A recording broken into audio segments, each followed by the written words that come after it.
Ada 8 tanda hati yang mati. Yang pertama, rasa biasa bila meninggalkan solat. Dia rasa macam tak ada apa. Padahal sembahyang tu wajib, fardu ke atas diri dia. Meninggalkan solat dengan sengaja. Oh, tu yang pertama. Yang kedua, rasa tenang. Tenang apa ni ustaz? Tenang melakukan dosa. Orang bila buat dosa rasa takut. Takut dengan azab Allah. Tapi dia tak. Dia tenang je, relax je, cool je. Hina orang, maki orang, shaming orang, meninggalkan sembahyang, tak puasa bulan Ramadan. Dia rasa tenang buat dosa tu. Yang ketiga, hidup tu sentiasa buat maksiat. Yang keempat, dia tak tersentuh langsung dengan ayat-ayat Allah, ayat-ayat Quran, hadis Nabi. Tu yang keempat. Yang kelima, tak suka ataupun benci pada nasihat ataupun ulama. Tak suka ulama, tak suka nasihat. Dia tak mau.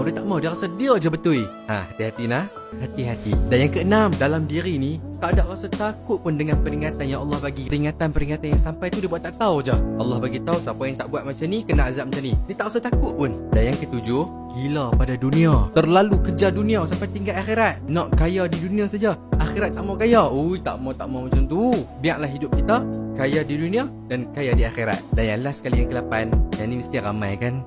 Dia suka tengok orang lain susah dan dia tak suka tengok orang lain rasa senang ataupun hidup bahagia. Dia tak suka. Dia nak orang lain rasa susah aja, hidup susah aja. Ish, teruknya. Itulah 8 tanda hati yang mati.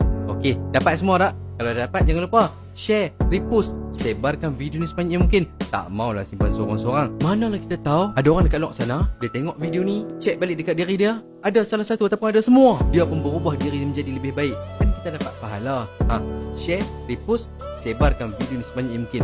Tak mau pentingkan diri sendiri nah. Mantap.